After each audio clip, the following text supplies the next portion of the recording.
Pessoal, fazer aqui um tutorial rápido de Inventor, tá? A parte de chutes. Nós temos alguns chutes de alta complexidade dentro do projeto de Lucas E3, então nós vamos usar ele como uma cobaia nossa aqui para você poder aprender a usar o software e entender que alguns tipos de projeto a gente não consegue usar o CAD como nossa ferramenta, tá? Então aqui nós temos dois clássicos aqui, certo? São esses chutes que nós chamamos de chutes trucados, certo? Ou truncado, perdão. Chutes truncados. Por que truncados? Porque eles têm essa espécie de trunco, que são esses vincos, né? É vincado, mas a gente chama de truncado, que são essas torções que ocasionam esses vincos aqui, essas arestas aí no meio da dutagem, tá? Então fazer isso daqui não é fácil para o caldeireiro. Como ele vai fazer a gente ainda não sabe, então o que a gente faz? A gente faz ele planificado, o caldeireiro ter a opção aí, ter a facilidade de decidir como vai executar esse chute, tá? Então nós temos aqui o Inventor. O que eu fiz anteriormente? Então anteriormente eu separei esse cara em um arquivo 2D e eu criei linhas, certo? Linhas que compõem as faces de entrada e saída desse componente. Então se vocês verem aqui, ó, eu tenho aqui, ó, chutezinho. Aqui, ó. Tá vendo? Eu fiz a boca de cima e a boca de baixo. Salvei ele perto da coordenada e salvei ele como AutoCAD normal, beleza? Então fiz isso para poder gerar esse cara no Inventor. Vou agora aqui no Inventor, criei um projeto no Inventor, tá? Chute secador, porque eu vou criar mais do que um aqui. Ah, como é que cria o projeto dentro do Inventor, né? Não lembro. Deixa eu ver aqui. Rapaz, esqueci. Ah, lembrei, tá aqui. Nos três pontinhos eu tenho configurações. Dentro de configurações eu tenho aqui, ó, novo. E aí eu crio um novo projeto no Inventor. Tá? Por que ele é importante? Porque ele escolhe qual é a unidade de medida que você vai usar, onde você vai salvar e onde ele vai salvar todos os arquivos na sequência desse. Tá bom? Então a gente usa dois cliques aqui, ele ativa ele como o oficial. Além disso, existem outras coisas que você pode configurar, como as templates, a própria biblioteca, entre outros. Não vamos entrar em detalhes porque isso aqui não é um tutorial de Inventor, é um tutorial de chute. Então vamos lá. Fiz aqui o meu projeto, dentro do meu projeto eu vou em novo. Em novo, eu vou escolher métrico e eu vou escolher o sheet metal, porque em milímetros. Tá aqui, ó, chute secadores é DGS. Porque ele não é um sólido, tá vendo? Ele é uma chapa dobrada. Então vamos entrar aqui, criar. Criou o meu arquivo, vou entrar em iniciar esboço 3D. Iniciou o esboço 3D. O esboço 3D ele vem do CAD, inserir do CAD. E ele tá aqui, ó, chutezinho. Já foi direto na pasta e já buscou. Vamos esperar. Pronto, já trouxe para cá. Opa, seguinte, finalizar. Agora sim, já trouxe para cá. Vamos lá buscar ele, está aqui. Então o meu chute ele foi inserido da forma correta. Antes de iniciar a modelagem dele, eu preciso sair do meu ambiente de inserção de linhas. Encerrar esboço. Antes de iniciar a modelagem, eu venho em valores de chapa. Vou manter o padrão em milímetros. Vou colocar a espessura da minha chapa, que vai ser de 3,18, que é a chapa de 1/8. Material, coloco o material dele que vai ser aço inox, aço inoxidável. Padrão aqui de planificação, por regra de chapa, padrão fator K. Ok.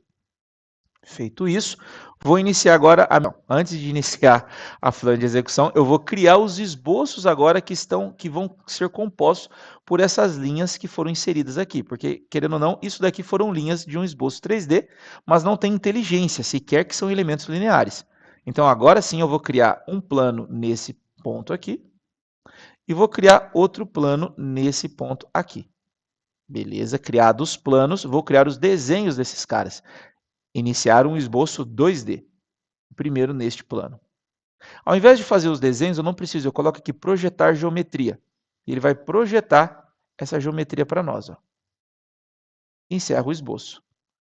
Gero um esboço 2D novamente neste plano e eu vou projetar essa geometria. Agora sim, encerrar esboço.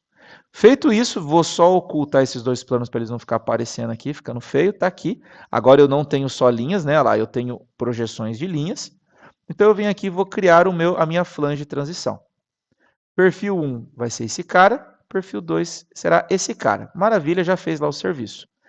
Tolerância de corda, que é essa abertura A, eu posso fazer por ângulo de faceta e eu posso fazer por distância de faceta. O que eu vou usar é a tolerância de corda, a distância de abertura entre o raio de curvatura da chapa e, no caso, a medida exata na tangencial circular.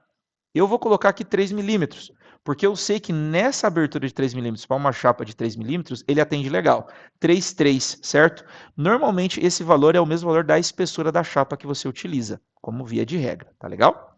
Então, feito isso, vou dar um OK, e a minha chapa foi criada. Olha que beleza, ele fez um chute, e um chute dobrado. Dê uma olhadinha aqui que tem os vincos aqui, conforme a gente havia falado. Ó. Beleza? Para eu planificar e poder facilitar o meu detalhamento, porque desse jeito ninguém merece detalhar, eu vou criar um rib, ou um rasgo.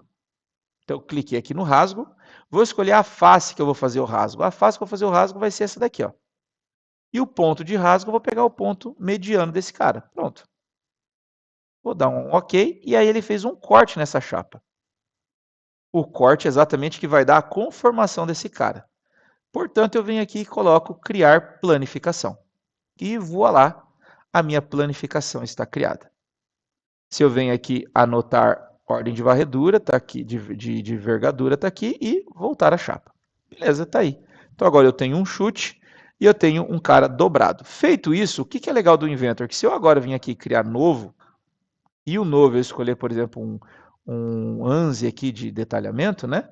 Usar modelo, tem aqui ó, vários formatos, certo?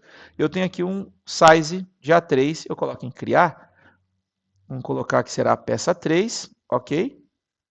Ele já reconhece o desenho que eu estava lá. Olha lá, peça 3, eu vou criar agora aqui o chute, descarga, secador. Dryer, né? Vamos colocar descarga, dryer. Vou salvar aquela peça 3 e tá aqui, ó. Olha que beleza. Aqui eu escolho qual que é a vista que eu quero trazer, né? Se é a frontal, se é a superior, se é a inferior, né? Por causa do formato que ele colocou, tá vendo? Olha que legal. E eu tenho como colocar também ele aqui em revesgueta. Olha ele aí. Vou colocar uma vista aqui revesgueta, maravilha, tá aqui. Vou colocar aqui uma escala que faça sentido, né? Vamos colocar 1 para 5. Tá aqui. Eu venho aqui e considero ele um 3Dzão bonito, perfeito. E agora eu vou criar aqui o projeto dele, só que agora planificado. Olha ele ali. Maravilha, tá lá, ok. E com esse cara planificado é que eu vou criar as cotas. O melhor de tudo isso daqui é que depois, na hora de salvar, eu posso exportar ele em DWG para que eu continue o detalhamento dentro do AutoCAD, usando as folhas padrões do AutoCAD. Essa era uma demonstração que eu queria fazer de como criar os projetos de forma 3D e também, porque agora o correto seria eu pegar esse cara, exportar ele como step e colocar ele no lugar daquele chute dentro do AutoCAD. Tá legal? Se vocês observarem bem, eu não fiz a dobra das partes retas, porque as partes retas seguem sendo um detalhamento comum. Eu sempre faço apenas da área que me interessa, que seria a área do trunco. A mesma coisa nesse bocal. A área que interessa é essa daqui. Perfeito? Então, espero que o vídeo ajude vocês no desenvolvimento de chutes truncados dentro da RAIN. Valeu!